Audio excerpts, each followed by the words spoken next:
Olá pessoal, bom dia. Eu sou Rodrigo Polito, jornalista da Megawatt, e hoje vamos falar sobre descarbonização de energia, um tema crescente entre empresas e governos que estão anunciando compromissos com a redução ou a neutralização de emissões de carbono nas próximas décadas.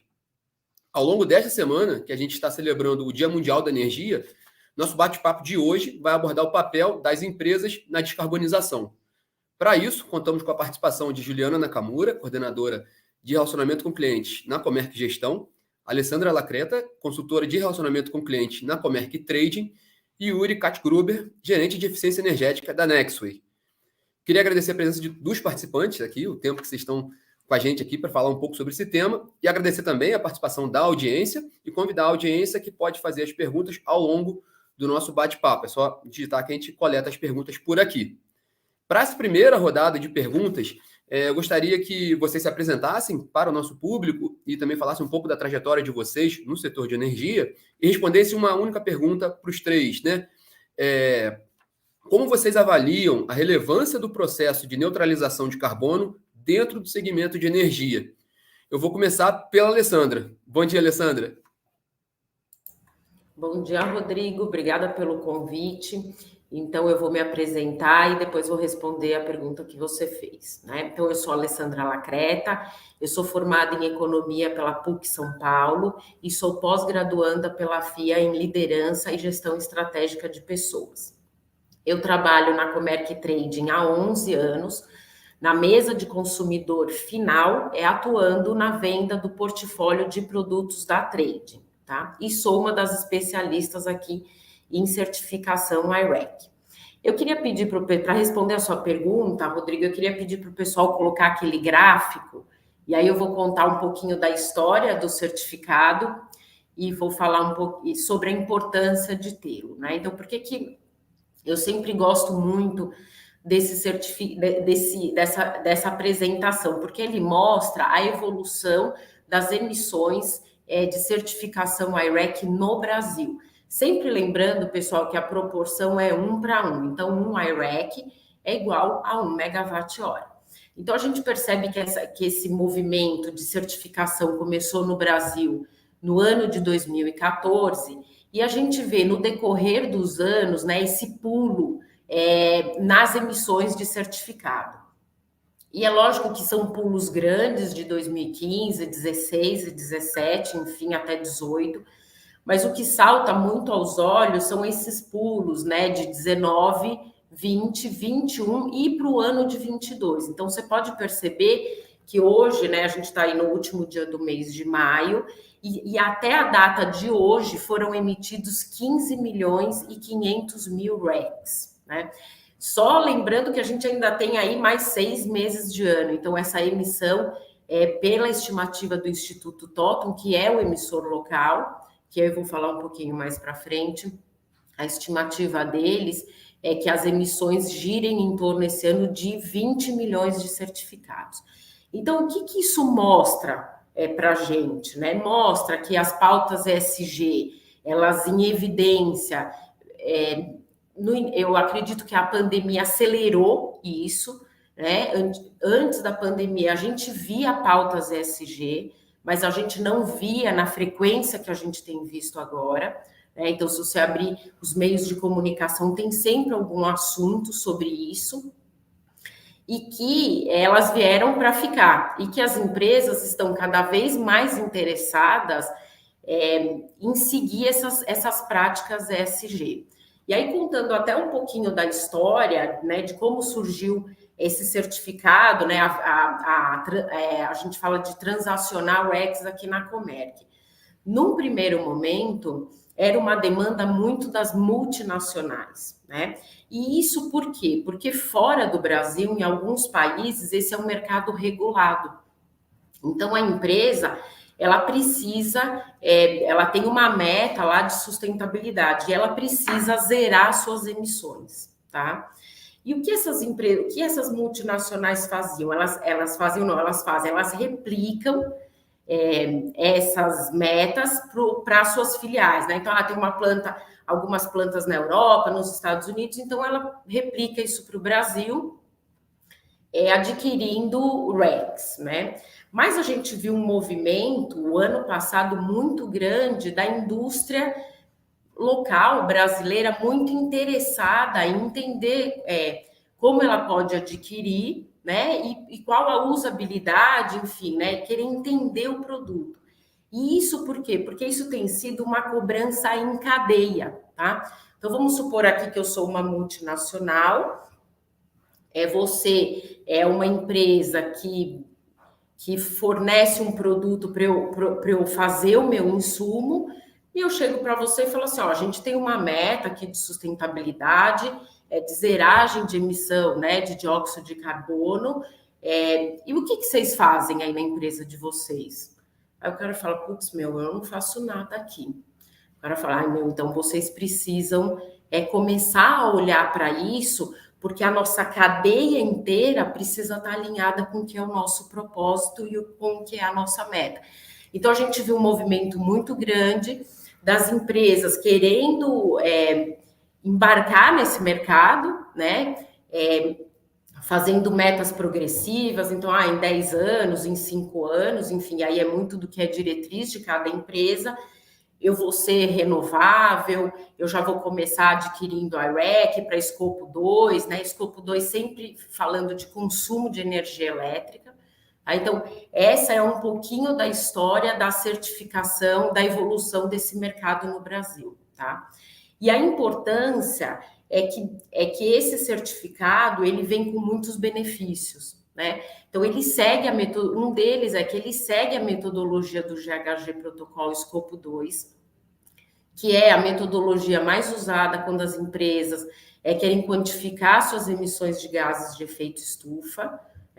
É um certificado de reconhecimento global, auditado e seguro. Então, eu emito ele aqui no Brasil e eu apresento fora, né, em outros países, ele é válido, porque ele segue uma mesma metodologia. É lógico que você vai ter uma empresa, uma visibilidade positiva, né? Porque você está fazendo algo para esse equilíbrio entre sociedade e meio ambiente. Você tem também a energia, e aí é garantia de origem, né? Então eu certifico, quando eu adquiro um REC, eu estou certificando aquela empresa que o uso da fonte, da energia para aquela empresa, ela é de fonte renovável, tá? E ele zera as emissões de dióxido de carbono, né? Então, a gente, quando consome energia elétrica, sempre lembrando o escopo 2, toda vez que eu acendo a luz, eu estou emitindo gases de efeito estufa. Então, quando eu adquiro o REC, eu neutralizo essas minhas emissões. Então, essa é a grande importância e relevância da certificação I-REC. É isso, Rodrigo. Obrigado, Alessandra, muito bom. E Juliana, passar para você também, falar um pouquinho de você, se apresentar um pouco para a nossa audiência e também, se você puder responder, como é que você vê como é que você avalia a relevância do processo de neutralização de carbono dentro do segmento de energia? Claro, bom dia, é um prazer, né, estar aqui discutindo esse tema tão relevante e, né, fico muito feliz que é um tema que esteja tão em evidência, né, as empresas realmente levando à frente esse propósito sustentável, a gente pensar, né, num mundo mais sustentável, né, em suas diversas, né, espectros da sustentabilidade. Bom, falando um pouco de mim, né, então eu sou Juliana Nakamura, eu sou economista, formada pela PUC São Paulo também, sou mestre pela Unicamp em economia e estou na Comerc, né, há 6 anos, mais ou menos, e sempre estive aqui na Comerc Gestão, né, hoje eu sou coordenadora comercial. Então, eu gerencio uma equipe de executivos de relacionamento e o nosso dia a dia é estar próximo aos nossos clientes, levar solução, escutar o que os nossos clientes, né, estão pedindo, estão sendo demandados. E a gente lida com clientes de diferentes portes, diferentes segmentos, em diferentes, né, lugares do Brasil. E acho que, né, respondendo aqui a pergunta, acho que a energia está totalmente, né, vinculada com a questão da descarbonização. Aqui no Brasil, a gente tem uma matriz bastante limpa, né? Se a gente pensar aqui, olhando, né, os dados da nossa matriz energética, a gente tem cerca de 80% de energia renovável, sendo a hídrica predominante, mas é muito bom ver também que a expansão, né, da nossa matriz vem sendo também acompanhada do surgimento de uma geração mais relevante de fontes renováveis como eólica, como solar, que vem, né, crescendo e que a gente espera que cresça por muito mais tempo. E eu acho que as empresas, né, nesse arcabouço, né, elas estão totalmente, né, empoderadas para serem agentes de transformação, né, dessa transição energética, seja adquirindo, né, produtos, né, relacionados. Então, né, por exemplo, um consumidor livre pode ter a escolha de escolher, de optar por adquirir uma energia renovável, comprando certificados como esses que a Alessandra estava comentando agora. Então, são formas de a gente fomentar, né, a sustentabilidade, fomentar que a nossa matriz cresça, né, não por vias, né, que a gente não acredita que sejam mais efetivas, né, de combustíveis fósseis para o meio ambiente, mas que a gente consiga realmente expandir a matriz de uma forma sustentável, renovável, né, no longo prazo. Então, acho que tem uma conexão super direta e a gente tem total condição de levar isso para frente. Obrigado, Juliana, muito bom. E Yuri, sua vez, obrigado pela participação também. Fala um pouquinho de você para a gente, né, para a nossa audiência, e como é que você avalia também essa relevância do processo de neutralização de carbono dentro do segmento de energia. Boa. Bom dia, pessoal. Sou o Yuri Koch-Gruber, sou gerente aqui da Nexo Eficiência. Um pouquinho da minha história aí, sou engenheiro eletricista de formação pela Unicamp. Tenho a especialização na Poli de energias renováveis, geração distribuída e eficiência energética. É meio grande o título, né? Mas tá bom.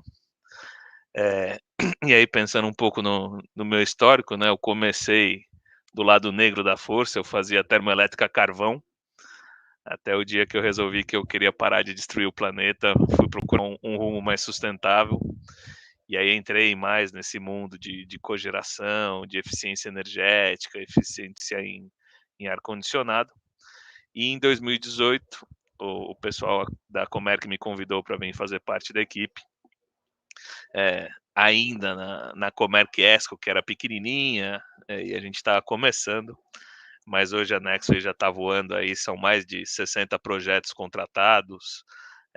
Estava até vendo agora há pouco, a média que a gente está economizando com os nossos clientes é de 9,8 gigawatt-hora por mês, o que dá aí, a gente evita, né, de emissões 2.700 toneladas de carbono. E tem um projeto muito legal na Nexo aí também, que foi iniciativa do pessoal, que é o reflorestamento, né? Todo ano a gente doa parte do que a gente ganha aí para reflorestamento junto com o legado das águas. Então, é um tema importante, é um tema que até aqui dentro da Comerc a gente olha para nós mesmos, né?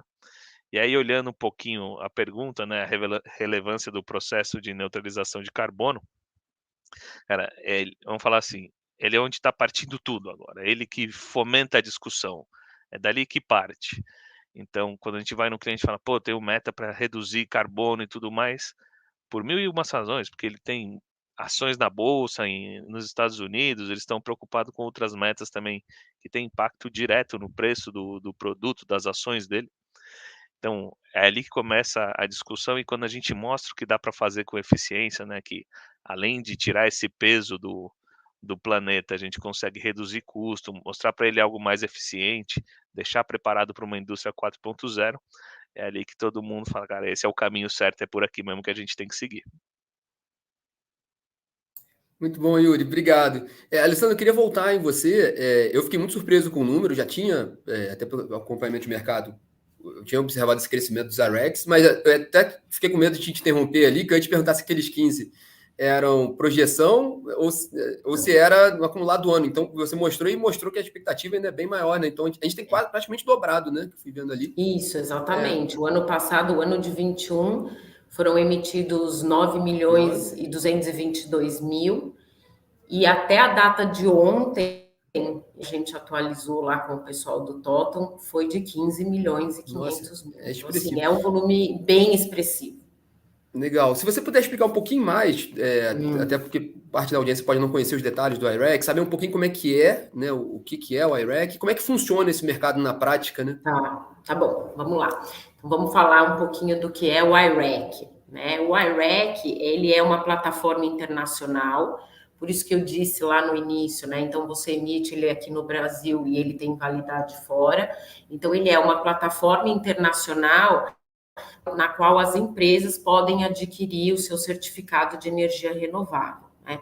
Então, o que isso significa? Que quando o consumidor ele adquire um I-REC, ele tá testando que o consumo daquela unidade, enfim, do grupo, ele é proveniente de uma fonte renovável, né? Isso por quê? Porque o I-REC, ele é um certificado de garantia de origem, né? Então, através do certificado, você pode falar, ó, eu sou uma empresa aqui que tenho ou faço consumo de fontes renováveis e, por isso, eu consigo neutralizar as minhas emissões referente ao escopo 2. Escopo 2, de novo, só consumo de energia elétrica, tá? Então, esse é o que é o certificado, né? Qual era a ideia do I-REC Standard? Era usar de uma mesma metodologia em todos os países, justamente por isso, porque ele queria que ele fosse validado em outros países. Hoje, aqui no Brasil, o emissor local é o Instituto Totum, tá? Então, é ele que é o responsável, o Instituto Totum é o responsável por auditar, né, e todos os empreendimentos geradores, né? Então, tem uma série de regras que para você ser um vendedor de REC, você precisa se cadastrar no Instituto Totum, tá? Agora, vamos um pouquinho para quem pode adquirir o certificado, né? Na verdade, assim, todo mundo pode adquirir, até a gente, pessoa física também, tá? Então, por exemplo, eu sou uma indústria, sou uma multinacional, eu posso adquirir REC para zerar as minhas emissões, eu tenho uma meta, a gente montou aqui uma estrutura nova na empresa, a gente está, né, montando o que é o ideal para o nosso propósito. Eu posso consumir? Posso. Então, eu sou uma multinacional. Eu sou uma rede de farmácias do interior, eu tenho 20 lojas, não estou no Mercado Livre, estou no Mercado Rápido. Eu posso adquirir também? Você pode também adquirir, se você tem metas de sustentabilidade. E mesmo na pessoa física, a gente mesmo em residência, quero neutralizar as minhas emissões. Também pode adquirir o REC, tá? Quais são as fontes que emitem REC, né? Então, são todas as fontes que podem? Não são todas as fontes, são as renováveis. Então, a gente está falando de eólica, de solar, da hídrica e da biomassa, tá? Dessas 4 fontes, apenas 3 zeram a emissão 100%, que é a hídrica, a solar e a eólica, tá? Então, são dessas que zeram a emissão. E qual é a forma de adquirir? Né? A forma é uma forma muito simples. A gente aqui na Comerc Trading, a gente recebe cotação todo dia, tá? Então, você precisa enviar para a gente qual é o volume de energia que você consumiu, e aí pode ser de 6 meses, de 1 ano, o mais usual é de 1 ano, tá? Então, qual é a fonte que você tem preferência? Eventualmente, se você tem alguma preferência por fontes que zeram 100%, tá? E qual é o período? Eu quero o ano de 21, eu quero o ano de 20, enfim. A gente vai enviar uma cotação, o consumidor vai estar de acordo, ele dá o de acordo, vai receber uma nota fiscal, um contrato para assinar, e após o pagamento, nesse mercado, a gente fala que a gente aposenta o certificado. O que é o termo aposentar? É quando eu transfiro o atributo de uma geração renovável em nome daquele consumidor. Então, Rodrigo, se você comprasse uma quantidade de REC, eu ia ter o certificado com o seu nome, o período e o volume. E depois disso, dá para fazer mais alguma coisa com o certificado? Não dá. Então, quando eu aposento, ele é da empresa, e aí a empresa está apta a fazer os reportes a qual ela se propõe.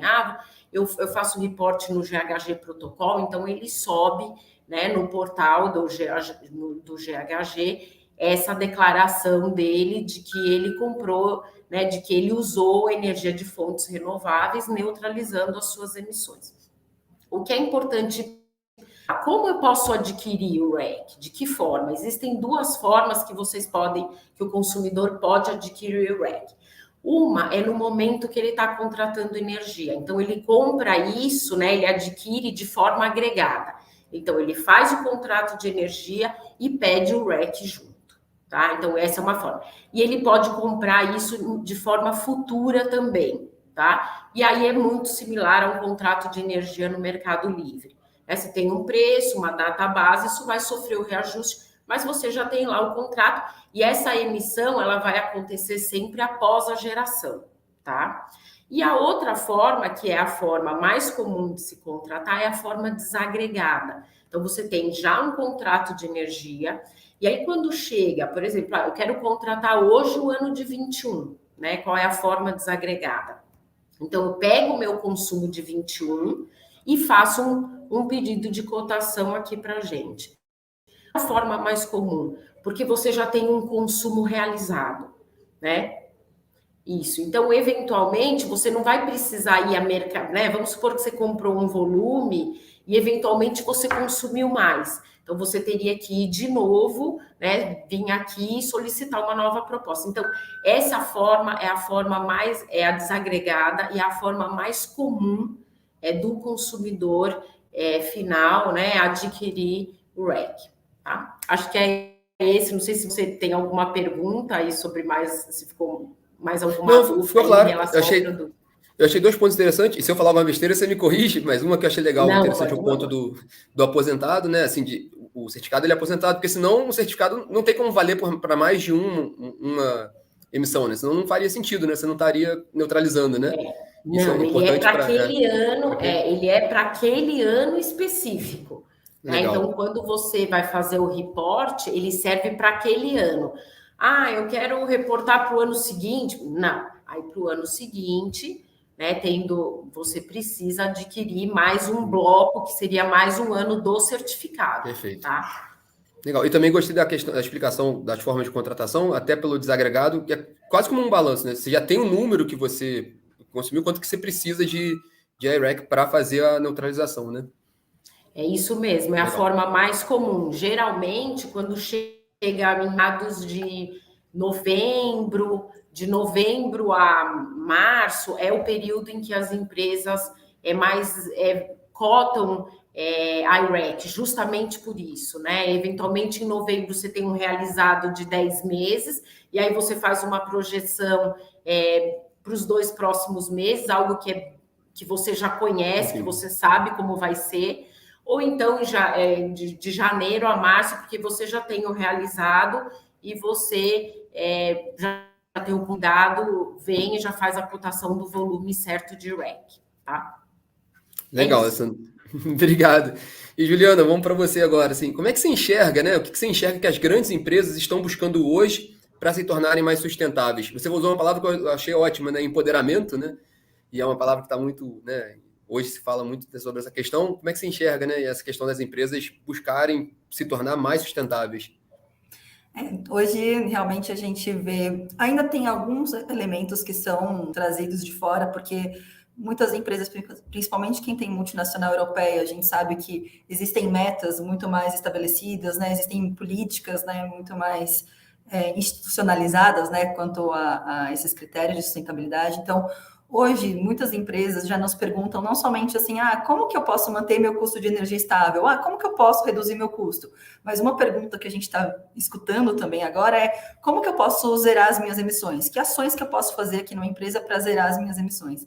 Então, isso a gente viu que é uma tendência até, né? A gente tem alguns parceiros internacionais e a gente vem observando que lá fora é algo muito recorrente e a gente já vem observando aqui, né, em algumas empresas, né, que tem sede lá fora, mas né? Outras também que estão comprometidas com, por exemplo, o Pacto Global, que estão comprometidas em seguir lá com os objetivos de sustentabilidade da ONU. Então, hoje, né, as empresas elas estão se perguntando isso, e um tema também que desperta muita curiosidade, isso independe de porte, independe de segmento, independe, enfim, de qualquer coisa, é a energia solar. Né? Acho que tem toda hora a gente escuta alguém falando, ou porque o vizinho colocou, ou porque a empresa do amigo colocou, então quer saber um pouco mais dessa questão do solar. Né? Então, a solar, que é uma energia renovável e vem crescendo, e a gente espera que cresça muito mais, é um assunto bem em evidência, tanto é que aqui na Comerc a gente criou uma célula solar específica, né, para realizar essas análises, para ver, realmente matar essa curiosidade, né, dos consumidores de quanto custaria, qual seria o payback, como que funciona, né. E hoje, assim, na verdade, o solar ele ainda embute, né, um certo investimento, um certo custo. Isso, nem todas as empresas estão, né, conseguem encarar isso, né, nesse momento, mas, né, muitas empresas que têm realmente esse propósito da sustentabilidade, ou tem uma meta realmente para agir em prol de fomentar realmente novas usinas, fomentar, né, realmente a geração, encaram, né, esse investimento de longo prazo. É um investimento de longo prazo, né? A gente ainda tem, né, um payback aí de algum tempo, mas, né, a tira positiva nas nossas projeções em alguns casos. Então, por isso que empresas que realmente comprometidas com esse tema de sustentabilidade, elas topam, né, seguir esse caminho e investir realmente nesse tipo de solução. Mas acho que também vale a pena a gente fatiar um pouco aqui, né, os consumidores, né, porque essa solução, né, eu estou falando muito de solar agora também, porque está bem em evidência, mas existem outras formas também, né, de gerar a própria energia, né, com outras fontes, mas a solar acho que realmente é a mais comum. Então, a gente, né, pensando em dois tipos de consumidores, né, vamos primeiro para o lado cativo, né, que são consumidores que ainda não podem, né, ou não migraram ainda para o Mercado Livre, eles têm a possibilidade de montar a própria usina solar, seja ali no teto da fábrica, ou até, né, a gente na baixa tensão aqui na nossa casa, criar ali uma estrutura e gerar a própria energia que você consome instantaneamente. Então, que é o que a gente chama de, enfim, o que você gera mais, você injeta na rede, ajuda a rede também, e recebe isso na forma de créditos, que é até o que o Yuri se especializou lá também, que é a famosa geração distribuída, né, que é especificamente para o consumidor cativo, que aí embute exatamente uma forma tem que ter um investimento inicial, né, para obter esse ganho futuro, mas também, né, cumpre com o quesito de sustentabilidade. Em algumas regiões, né, aqui, principalmente, né, em Minas Gerais, até mencionar uma das empresas aqui do nosso grupo, que é a Solvagalume, que ela tem um modelo um pouco diferente, né, o consumidor que está em Minas Gerais, ali, né, na CEMIG, ele pode comprar, né, assinar a energia solar, ele não tem um investimento, ele cumpre com um requisito da sustentabilidade, porque ele está consumindo uma energia solar e ainda tem um desconto na fatura, né? Então, esse é o mundo maravilhoso, né? Ainda está só em Minas Gerais, mas a gente espera que esteja em outros lugares também. Acho que esse é o arcabouço para o mercado cativo. Quem está no Mercado Livre também tem as opções, né? Ou seja, né, mesmo por um dos grandes benefícios, né, do Mercado Livre é você ter a liberdade de escolher de quem você compra energia. Né? Então, você pode estabelecer um contrato de energia renovável, né, de incentivada, que tenha, né, esse atributo de sustentabilidade. Então, daí você já, de certa forma, gera, né, remuneração para usinas que já podem estar amortizadas ou não, né, que geram esse tipo de energia. Ou então, até mesmo gerar a sua própria energia, que é o que a gente chama de autoprodução, né? Então, tem consumidores de grande escala, né, que querem fazer esse tipo de projeto, e esses projetos, né, eles podem ou não incluir o ativo de geração, e existem, né, diversos modelos que a gente pode explorar para o consumidor, para ele ter, né, ele cumprir com os atributos de sustentabilidade. Então, imagina ele construir a própria usina solar, ou ele ter um pedacinho de uma usina solar. Isso é muito, né, é muito importante nesses quesitos de sustentabilidade, mas também trazer benefícios de custo, né, que um autoprodutor tem, por exemplo, benefícios na tarifa de distribuição que fazem sentido também, né, nesse tipo de investimento de longo prazo. Então, a gente vê que existem muitas soluções, né? Não tem exatamente uma solução padrão, né, para todos os consumidores, mas é uma coisa que a gente vê que grandes empresas estão realmente buscando, assim, quero saber a melhor maneira de ser renovável. Às vezes é uma empresa que tem diversas franquias, então às vezes para a fábrica vai ter uma solução, para as franquias vai ter uma outra solução, mas todas com esse denominador comum de sustentabilidade. Então, é algo que a gente vê que a procura está crescendo e que tende a crescer cada vez mais. Eu acho que tem um ponto legal, porque acho que historicamente, né, não sei se eu passar com a impressão errada, o consumidor, o cliente, né, o consumidor de energia, ele se via muito de uma forma passiva, né, de que ele não tinha como assim, não era problema dele, né, não era uma questão dele definir como é que seria a fonte, né. Acho que isso tem mudado, né, essa visão e até essa demanda que se tem visto, acho que é um pouco essa mudança de visão do consumidor, né. Sim, com certeza. Eu acho que assim, a questão da sustentabilidade, na verdade, é um novo propósito mesmo, né? Até a gente vê as gerações mais novas estão colocando muito peso nisso, vão escolher marcas que estejam relacionadas com sustentabilidade, e até mesmo se você na sua própria casa consegue de alguma forma contribuir para isso, seja reciclando, né? Se você tem, por exemplo, se a gente está aqui, né, numa distribuidora de São Paulo que ainda não dá tanta viabilidade de fazer um projeto de solar, há possibilidades também de a gente se comprometer com isso, né? E os consumidores que têm a possibilidade, né, de escolher, de, por exemplo, aderir a uma plataforma que você vai, né, consumir energia, né, sustentável, que você vai poder dizer, nossa, eu realmente, né, estou contribuindo para o planeta, isso começa a ficar muito mais evidente. Então, acho que para as empresas era uma realidade com o Mercado Livre, mas agora a gente percebe também outros modelos que possibilitam esse tipo de coisa. Bacana, Juliana. Obrigado. E Yuri, vamos passar para você aqui. Que soluções e tecnologias podem colaborar para que empresas consigam reduzir a pegada de carbono nos seus respectivos negócios, né? E como é que vocês podem contribuir para isso? Boa, Rodrigo. Então, a coisa é simples, né? Todo mundo sabe, a gente tem que economizar energia e com isso a gente reduz a pressão na natureza. Mas acho que o pessoal não tem muito alguns números aí, eu vou passar aí para o pessoal ter uma ideia, né? Então, na média, tá, pessoal, se a gente pegar aí o marginal que a gente precisa gerar mais com termoelétrica, com coisa para suprir um consumo que está ineficiente, a gente está falando que a gente está colocando um peso no planeta aí de 0,2 a 0,3 toneladas de carbono para cada mega a mais que a gente está fazendo. Então você vê, cara, por estar consumindo mais, a gente está tendo que ligar as térmicas e aí pressiona muito mais a natureza. Então, hoje, com as soluções já consolidadas, vamos falar assim, solução de mercado, que todo mundo já tem, todo mundo já sabe. Então, iluminação, por exemplo, ainda a gente encontra muito solução com vapor de sódio, vapor de mercúrio, que são coisas muito antigas e que pode ser atualizado para o LED. E essa alteração, a depender de como a gente pode fazer, ela chega a dar 70% de economia. Então você fala assim, cara, é um número expressivo quando a gente pensa na economia da solução, é que a iluminação não é a coisa mais importante dentro de uma indústria, de um empreendimento. Recupera aí, vamos falar, representa 5, 10% no máximo de um consumo, mas você pode ganhar muito ali.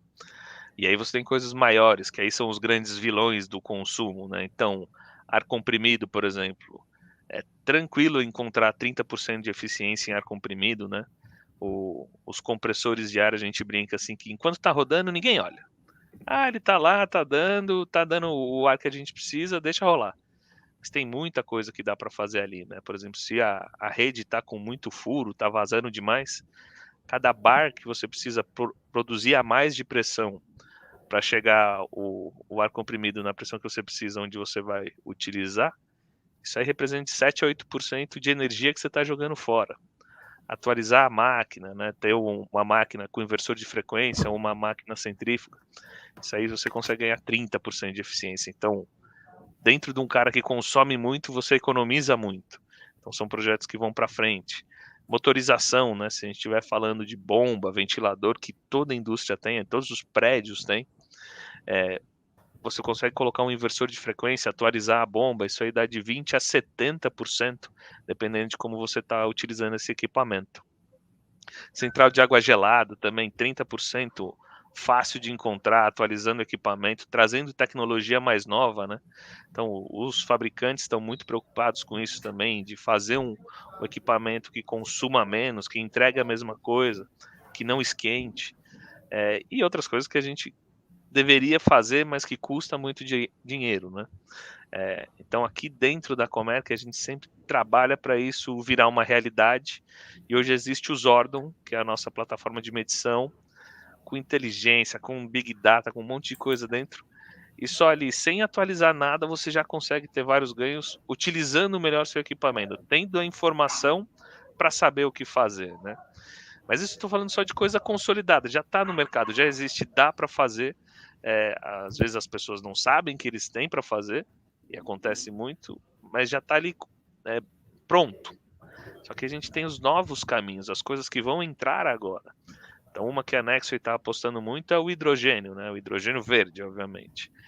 Então, basicamente, o hidrogênio verde é energia, e a gente consegue aqui dentro da plataforma Comerc ter um absurdo de oferta de energia fonte renovável, né?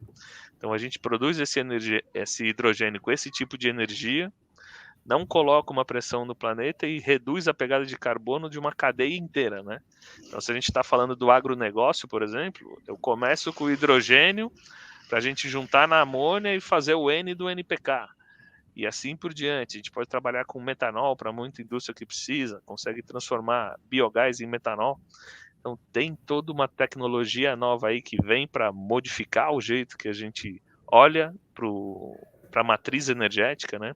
Ficar cada vez menos refém das cadeias de carbono tradicionais, vindo aí das petrolíferas, das refinarias, para ter algo que talvez a gente controle mais localmente. Então, os transportadores, né? Se a gente vai usar hidrogênio, se vai usar amônia, se vai usar hidrogênio criogênico, o que a gente pode fazer? Tudo isso agora é a grande discussão do momento, né? Inclusive, ano passado, o Marcel, que é o nosso CEO, foi para a COP exatamente para apresentar isso. Então, é um assunto que está em pauta, está quente, e ele vem para mudar muita coisa. E aí, dentro da Nexo, é óbvio que aqui a gente pode desenvolver tudo para os nossos clientes, né? Desde procurar onde a parte de eficiência dele está faltando e ele poderia atualizar, até esses novos projetos de hidrogênio. A gente já tem muita coisa avançada nisso, com proposta comercial na mesa. E dentro do nosso modelo, ele é mais simples para os clientes, porque você fala, cara, hidrogênio é legal, mas é muito dinheiro. É muito dinheiro. Mas aqui a gente investe. Então a gente fala que vai dar e a gente aposta nisso, colocando dinheiro da empresa. A gente investe, aluga a solução, vende utilidade, a gente faz um contrato de longo prazo com os clientes, exatamente para isso sair do teórico e virar uma realidade, né? Yuri, você falou um ponto legal também sobre hidrogênio, né? Dentro dessa demanda que você tem visto, há um aquecimento de demanda por esse assunto, vocês têm sido muito sondados nesse sentido, porque, pelo menos do lado daqui da imprensa, né, a gente vê uma movimentação muito grande em relação ao hidrogênio, principalmente ao hidrogênio verde. Muito, muito, muito. Vamos falar assim, a Europa está se movimentando muito para o máximo possível se livrar aí dos acordos com a Rússia, né? Eles já tinham um problema de energia porque eles pararam com o nuclear, então estão ávidos por uma solução que seja renovável, economicamente sustentável, e a gente aqui tem o melhor dos mundos, né? A gente tem solar e eólica a um preço imbatível, a gente tem água, a gente pode seguir por qualquer uma das correntes do hidrogênio aí, né, das tecnologias, para fazer o que precisa, e até na parte dos transportadores, né? Então, muita gente já está preocupada com o que vai acontecer com os fertilizantes. A maioria dos fertilizantes aí vem da Rússia. Então, o que vai acontecer se realmente essa guerra durar? O que a gente pode se precaver? Será que não é bom já começar a olhar? Então, cada vez mais acesso sobre isso, gente preocupada, gente querendo fazer projeto diferente, porque além de tudo tem o custo, né? Então, quanto mais caro fica o petróleo, quanto mais caro o dólar vai pressionando a gente, a inflação também. Cara, esses projetos que antes não faziam muito sentido econômico, agora começam a fazer. Infelizmente, não é pelo melhor dos caminhos, né? Que é a gente baixar a régua do hidrogênio verde. Mas o outro hidrogênio acaba subindo e invariavelmente nos ajuda, né? Legal, e tem hidrogênio verde de vários sabores, né? Que você falou de solar, eólica, Ah, né? E a gente estava utilizando uma classificação por cor, eu acho que para os próximos anos ela deve cair, né? Que é o hidrogênio verde, hidrogênio azul, cinza, tem bastante tipo de classificação, a depender de como você faz o hidrogênio. Mas agora acho que todo mundo vai mais pelo caminho do hidrogênio de baixo carbono. Então você pode fazer ele do gás natural, você pode fazer ele da hidrólise, você pode fazer ele através de umas membranas diferentes que tem de tecnologia bem legal.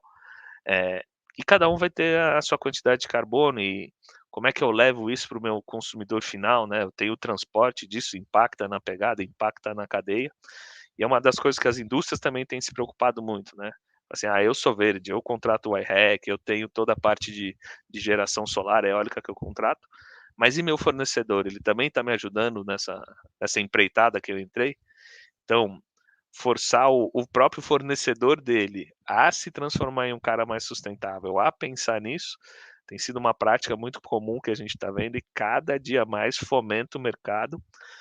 Ele ainda não é o tomador de decisão, a gente não vai fazer hidrogênio verde por hidrogênio verde, mas ele cada dia mais ajuda no convencimento, e aí, óbvio, entra a parte do econômico, que é importantíssimo, mas ele está quase lá, ele está chegando, e cada vez mais a gente vai ver mais desses projetos, que é muito bom, né?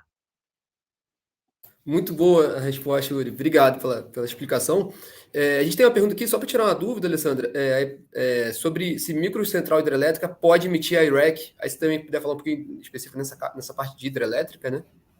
Sim, pode emitir para todos os volumes, né? Então, você tem lá o empreendimento, vocês podem entrar em contato com o Instituto Totum, que é o emissor local no Brasil. Vocês vão precisar apresentar lá uma série de documentação, né? De certa forma, é um processo simples, tá? E estando apto, estando tudo ok, você, né, tá apto a transacionar RECs, tá? Isso mesmo, todos os volumes. Legal, pessoal. Eu vou fazer mais uma rodada aqui para as considerações finais de vocês, mas eu vou inverter a ordem, em vez de falar com a Alessandra agora, porque você acabou de falar, eu começo pela Juliana. Só lembrando que a gente está falando de descarbonização, né? A gente falou um pouco de ESG. É legal porque a gente está com uma igualdade de gênero aqui no nosso painel hoje, né? 2-2, então tá bem igualitário, bem interessante isso, bem importante até.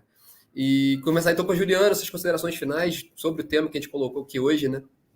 Bom, é um tema que eu fico muito feliz mesmo, né, de estar tão em evidência, porque eu acho que hoje a gente não trata mais, né, o ESG como marketing, como empresas que vão sair, né, querem só parecer que estão abraçando árvores, não é isso, é muito maior, né, então a gente está tratando o aspecto, né, social, econômico, ambiental, então até só fala aqui, Rodrigo, acho que, né, aqui na Comerc, essa questão, né, da igualdade, de a gente, né, ter a diversidade aqui dentro, então é uma coisa que a gente fomenta muito, então, né, nesse aspecto, né, de ESG.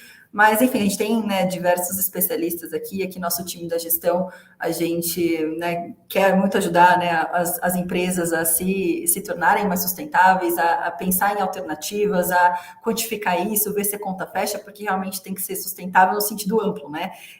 Você tem que ter um investimento, mas também tem que fazer sentido, né, para você cumprir com o seu requisito ambiental, o financeiro também tem que estar, né, em ordem para tudo ficar bem amarrado e fazer sentido. Então, aqui é o que a gente faz, né, a gente ajuda realmente, né, os nossos clientes a encontrarem essas soluções, quais são as soluções possíveis para todas as unidades, né? Como eu disse, seja unidade que seja franqueada, que está lá em baixa tensão, quanto as unidades fabris que são eletrointensivas. Então, a gente, né, tem esse propósito de realmente caminhar para a transição energética, né? A gente quer um mundo mais sustentável, a gente quer realmente que a energia renovável sempre, né, decole cada vez mais. Então, para isso, a gente se coloca muito à disposição de cumprir com esse propósito. A gente aqui internamente, mas também junto com os nossos clientes.